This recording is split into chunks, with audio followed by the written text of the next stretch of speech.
and away we go.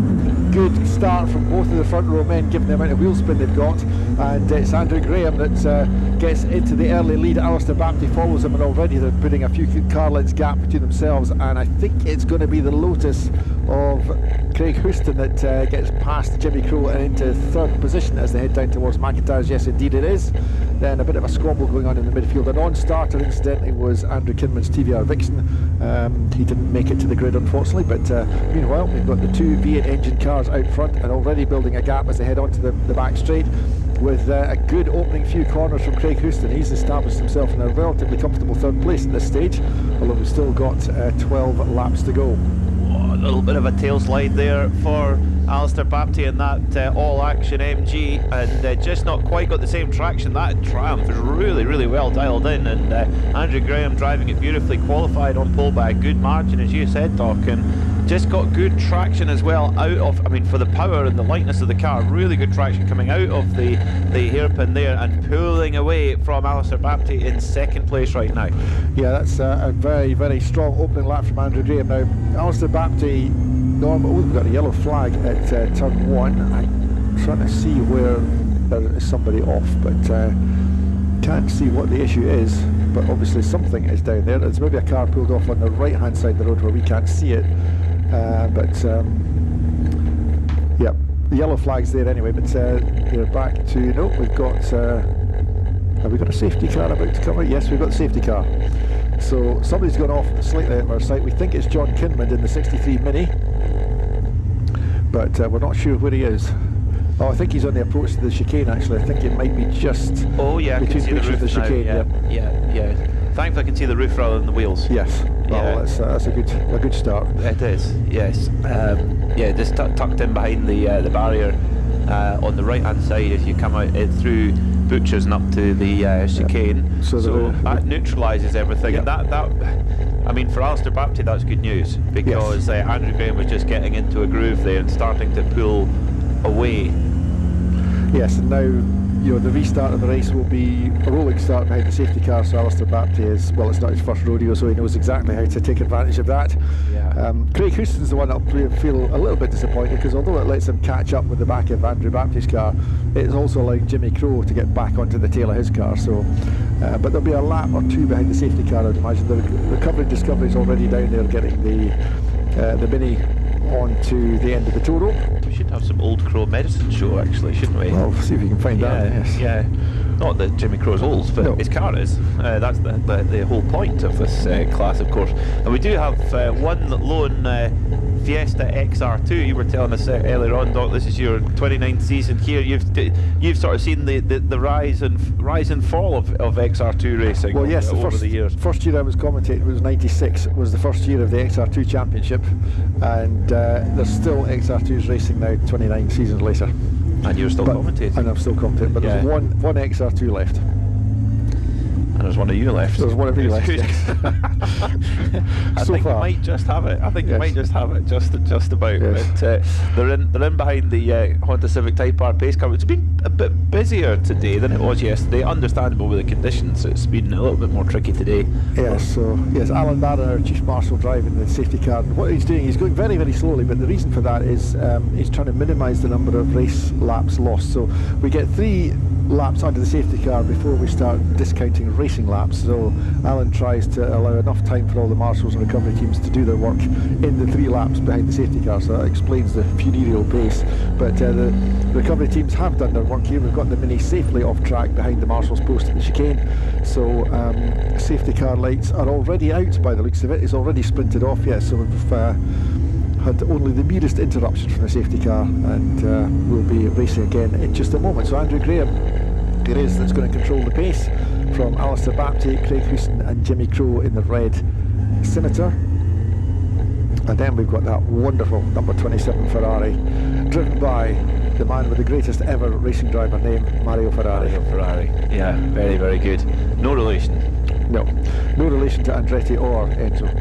No. Up they go then towards the green flag to restart the race then. and Andrew Graham gets a good getaway, as does Alistair Bapty, and they've kind of left Craig Houston and the Lotus in the dust. The Lotus, and they've maybe not got the power, but it's got the handling, whereas the two big brawny V8s at the front, they've got the straight line speed. I'm hoping that Mario Ferrari can overtake Jimmy Crowe so that we can have a Lotus versus Ferrari battle. That would be quite something to commentate on. It would be, yeah. That's something you maybe thought you wouldn't do. Yes. That's just a spectacular looking thing, that 308, giving off real Group B tarmac rally car vibes as they come through the chicane and up the hill then towards Clark, where our leaders are already going through, with Andrew Graham leading. But Alistair Bapty looks a little bit more up for it now on this restart. He's just got the bit between his teeth trying to keep pace then with Andrew Graham, but nothing wrong with the straight line speed of that big Triumph. Wow. Oh yes, there's a lot of horsepower there, but as he was saying earlier, Andrew Graham, when Chris was interviewing him, he's so happy with the handling of that car. It's a really fine, balanced, good handling car, and it works very, very well for him. But yeah, battle going on there between Ferrari and Scimitar, and the Ferrari is through, and we've now got a Ferrari versus Lotus battle on track, and Mario Ferrari is flying. He's straight past the Lotus there as they break for turn 1 at Duffus, and Mario Ferrari goes up in the space of 2 corners. He's gone from 5th to 3rd, and Craig Houston demoted then to 4th position in his Lotus. Nothing wrong with the straight line speed of that Ferrari. That tremendous V8 engine really going well as they go through Butchers and then up through the chicane again. So it's Ferrari from Lotus from Scimitar. Yep, that's the order at the moment, and they progress along the back straight as we see the leaders coming along towards the hairpin. Alistair Bapty quite some way behind Andrew Graham now, so Andrew Graham's qualifying pace is maintained to some extent in the race. He's lapping over a second, about a second and a third ahead of Alistair Bapty, or faster than Alistair Bapty, and that's a margin we're not used to seeing. No, it isn't. No, you're right. Bapty just not quite in the groove today in the wet conditions. We've seen him struggle with tyre choice though as well. Remember with last race, you called it as well, where he just put a different tyre on. He just wasn't the same driver at all. And I just wonder if that's the issue here, if he's still experimenting with tyres, or maybe he just hasn't got a good tyre for these slightly damp conditions. Yeah, that's it. And it's amazing, different brands have different specialities of what they're good at too. And then you've got to get a tyre that fits early 1970s? 1970s MGB, yes. Yes, not quite. It can't just pop down to your local quick fit, I don't believe. No, there are some good or black historic circles, yes, or black circles, yes, of course. There are some good historic tyre suppliers, but yeah, you've got to get some specialist sizes. Same for the Ferrari, I would imagine. Some unusual sizes and specifications. That's not a cheap exercise. But the Ferrari is in a very strong 3rd position at the moment. Mario Ferrari pulling away from Craig Houston's Lotus and Jimmy Crowe's Scimitar as he comes out of the hairpin. This is one of Mario's strongest ever races, I think, and so far, touch wood and fingers crossed, the car looks like it's running beautifully. It is. Yeah, it is looking really, really strong. But didn't do so well last time out when the car expired basically after about 2 laps, and we never saw it again all the rest of the weekend. But that's definitely been put in the rear view mirror, and coming through McIntyre's now pulling away with gusto from Craig Houston in 4th. We've seen Craig Houston on the podium many, many times here in the Scottish Classics with Edinburgh Watch Company. Back as a sponsor again, very kindly. So I don't know if we're going to get more rain, you know, Doc, because looking at the forecast, it's the chances of rain are higher, and the Met Office has been pretty good so far, and there's a 70% chance of rain in 25 minutes time. Hopefully that comes down when we're at lunch. Well, it could be lunchtime, yes.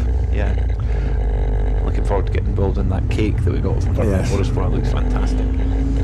Now, behind Mario Ferrari, there's still a bit of a battle going on between Craig Houston and Jimmy Crowe. They're both in different classes, Class B for Craig Houston, Class G for Jimmy Crowe, but they've not really separated from each other on track. The windscreen wipers are on, which would suggest there is a little bit of moisture in the air, unless it's just a spray from the tyres. But yeah, Jimmy Crowe beginning to try and explore a few options to try and get past Craig Houston. Great battle also going on between the number 11 Spearmint was going to Spearmint Nova, not Spearmint. What we were talking about earlier. Spearmint Nova just going past on the straight. The 205 GTI of Steven Sadler. They've been switching positions back and forth. It seems that the 205 GTI maybe got the edge in the corners, but the little Nova is going really, really quick down the straight. Yeah, it's a great hot hatch battle down there. Hot hatches of the 80s down in the chicane there. The Peugeot way quicker on the run to the chicane, but yeah, you're right, the Nova's got a little edge in straight line performance. My mum had a Nova SR, she loved it. Absolutely loved it, yeah. No, his cousin had one of those. Really? It's a great wee car. Yeah, she drove the wheels off it. And then most of my friends had Peugeot 205 GTIs. I couldn't afford one at the time, but most of my friends had Peugeot 205 GTIs. You ever go in one? Oh, I didn't drive one. I never got a shot one, but we had some epic road trips in them, especially when the 1.9 arrived. Oh, I'd love to have a go in one. The values of them are going up a lot, the 205 GTI. Yes, there's not a lot of good unmodified ones left now, and that's the key, is getting the unmodified ones. Yeah, then there's a premium for that. They're being chased by Nicky Dixon in one of the oldest cars in the field. It must be the Lotus Ford Cortina, car number 69, sitting in 8th overall. Good run so far. But at the front of the field, Andrew Graham is just pulling away. He's just set another best lap of the race of 101.931. That's quick in wet conditions. Yeah. Alistair Bapty is in a fairly comfortable second position, it must be said right now. Then Mario Ferrari in 3rd coming through. Yeah. And still hanging on in 4th is Craig Houston in the Lotus. Jimmy Crowe is always there or thereabouts. They've been split a little bit as they come through the traffic, but Jimmy Crowe back in line of stern position behind Craig Houston's Lotus. Craig doing a great job in both the preparation and driving that Lotus. I think it was about 2 seasons ago he made a great leap forward with that car. It almost kind of rumbled around at the back, and then he did a massive winter rebuild, and it brought the whole thing up another level, and his driving came up another level with it, and he's done a fantastic job with it ever since. And here he is now sitting 4th overall and leading his Class B. It's very close between Jimmy Crowe and Craig Houston here. It seems that the Lotus of Craig Houston's got maybe a tiny edge on the straight, and then the Scimitar of Jimmy Crowe's maybe got a tiny edge on the brakes and through the corners. It's really, really tight. Yeah, they're both very similar cars in terms of specification actually. They're both fiberglass body cars, similar construction and similar lightweight. The Lotus looks a bit more modern, more aerodynamic, but that won't make a massive difference between the two. The Lotus looks, did you just say the Lotus looks aerodynamic? More modern and aerodynamic, so the classic sort of early 70s wedge shape that Colin Chapman seemed to like. So. Was everything's relative, isn't it? Yes. I can't say it's the prettiest Lotus ever made. It's yeah, the Lotus Elite of the day. That Excel was a series of 3 cars they did. Was the Esprit, the Excel, or Eclat as it was originally called, and the Elite. And the Elite was like an estate version of that, and that was a hideously ugly car. Lotus enthusiasts will probably disagree with me, but I thought it was hideously ugly. But that was like the coupe version, and that was a nicer looking car, I thought. Elan for me. Yeah. Well, Elan, beautiful little car. Yes. Well, in terms of the Lotuses, yes, the original Elan was fantastic. But that Excel never quite took off in the market because it was up against the Porsche 944. That was the direct competitor, price-wise, performance-wise. And would you buy the Lotus versus the Porsche? No. Most people went for the Porsche. No. I've had both, but the Porsche is the one to go for, I think. I'm so impartial though, Doc. So impartial. Right, so 2 laps to go then. Mario Ferrari goes to start another one in his Ferrari, which has run like a singer-sewing machine so far in this race. You mean you stitched it up then? I've stitched him up. Yeah. I've stitched him up, sorry. Now, where is our race leader coming over? He's coming around to the hairpin now, so it'll be last lap then for Andrew Graham coming up, and yet another win here in the Scottish Classic Sports and Saloon Championship. Pole position, fastest lap in the pocket, and 1 lap between him and a race victory. Yep, he starts his final lap of the race then, and he starts that lap a good few seconds ahead of Alistair Bapty, who's just coming out the hairpin as Andrew Graham disappears down through turn 1. So it's the length of the main straight between them, which is most un-Bapty-like actually. But Alistair Baptiste comes through now, 16.8 seconds down on the leader, and then we've got to wait another few seconds for Mario Ferrari to arrive. But Andrew Graham, Alistair Baptiste both in Class E cars, Mario Ferrari in a Class D. So Mario's going to win his class if he can last the last lap, and that'd be a great result for Mario, one of his strongest ever race performances. That full song, that V8 Ferrari sounds absolutely fantastic. Yes, this would be the time to get the drive by actually, because in qualifying he was being very, very cautious. He was, yeah, that was full song going past the start-finish line there for Mario Ferrari. Through McIntyre's he goes for the final time as our race leader comes up towards the checkered flag. It's a dominant performance in the wet here at Knockhill. Andrew Graham wins in the Triumph here at Knockhill. Yes, it's a long wait for second place, but the Peugeot versus Vauxhall Nova battle's been won by the Peugeot as he comes across the line now. That's Stephen Sadler ahead of Ian Mitchell. Nicky Dixon Alistair Baptiste just coming through second now, but Nicky Dixon has had a very lonely race in his Lotus Cortina, but he's got a whole load of traffic all swarming around him at the moment as he completes the last lap. Meanwhile, Mario Ferrari coming through the hairpin for the final time. The number 27 Ferrari is going to take a magnificent overall podium and a class win.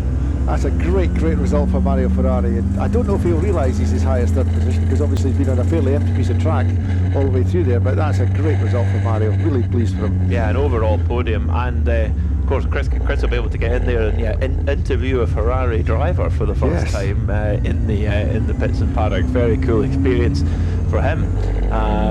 So Craig Hewson comes home in the Lotus in fourth, the Scimitar of Jimmy Crowe in fifth. As you mentioned, Doc, the Peugeot of Stephen Sadler nudging out Ian Mitchell for sixth place, Nicky Dixon in eighth, Paul Bowers in ninth, Ian Morton in 10th, Sonny Gray